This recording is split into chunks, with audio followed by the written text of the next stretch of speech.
The results of the 2022 elections in Lebanon are quite significant for several reasons. And the first thing that will probably come to mind is the number of opposition seats that won. These are the first elections that have happened since a popular uprising in late 2019. And over a dozen opposition candidates have made it through, and some of them have broke through some huge political strongholds. Nobody really expected such a major breakthrough. So this sort of breathes some new life into the politics of the country. There's clear resentment towards the status quo.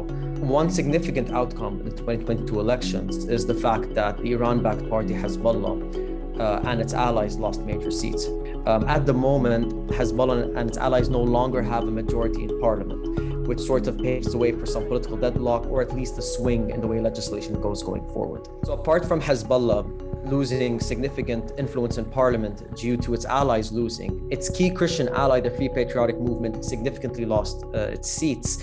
This was the largest Christian representation in Lebanese parliament, and this is also the party of the president, who was an ally to Hezbollah. Now, the main Christian party with the most seats is the US and Saudi-backed Lebanese Forces Party, who are on very sour terms with Hezbollah and their allies. And this is all very important because Lebanon is a country that is run by a sectarian power sharing system. It's a semi-democracy.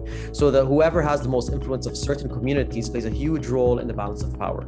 As well, another major shift was the absence of the country's most powerful Sunni party, the Future Movement, which is run by the former Prime Minister Saad al-Hariri, which dominated the Sunni landscape for decades. Earlier this year, Hariri resigned from politics, citing Iranian influence and corruption. But analysts say that suddenly he left this huge gap in major cities with Sunni seats, like in Beirut and in Tripoli and other parts of the country.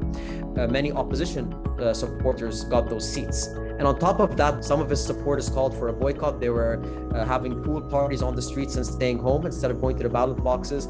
The boycott failed. Voter turnout almost matched 2018. So that didn't work out. And this is a huge blow to Hariri's momentum. The big question after the results of the elections is what happens next, and obviously whether the opposition and its numbers can play a role in changing things in the country and bring about reforms to make the economy functional again. So in theory, based on numbers, the opposition, if they form a formidable alliance of sorts, they could play a role in swinging legislation and try to influence laws to ensure that they benefit the people and don't fall into the hands of cronies. At the same time, things are a bit more complicated. With a new parliament, the parliamentarians need to rally and appoint a new prime minister and form a new government. Without a viable government, there can be no IMF bailout, no viable reforms, and a lot is at stake right now because of the economy. Over 3/4 of the population lives in poverty. Lebanon has one of the highest food inflation rates in the world, exceeding 1,000%. No viable public health care, no viable education, and the currency has lost around 90% of its value against the dollar. So living conditions are severe. And so a lot is up in the air right now at a very, very critical time for the country.